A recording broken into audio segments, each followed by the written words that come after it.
deep sense, AI is the technology that the world, that society, people have always wanted. Sci-fi's been talking about this for a very long time.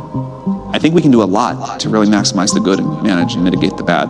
But the scary part is just sort of putting this lever into the world will for sure have unpredictable consequences. We think it's very important to our mission to deploy things like ChatGPT so that people gain some experience and feeling of the capabilities and limitations of these systems.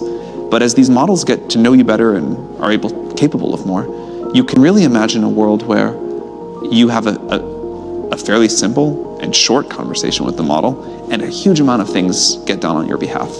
Pretty soon, I think we'll just expect all the products and services we use to have some intelligence baked in, and it'll just kind of be expected like a mobile app is today.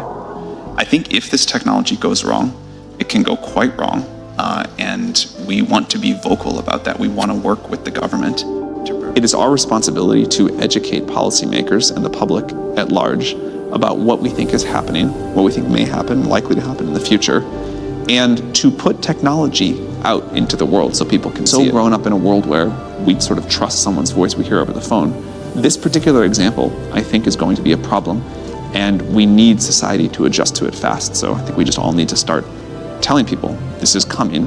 You can't trust a voice you hear over the phone anymore. And society is capable of adapting to this. People are much smarter and savvier than I think a lot of the so-called experts think. These systems are already quite powerful and will get tremendously powerful. And we have come together as a global community before for very powerful technologies that pose substantial risk that one has to overcome to get to the tremendous upside. I think AI will contribute a lot to increasing the total amount of wealth in the world.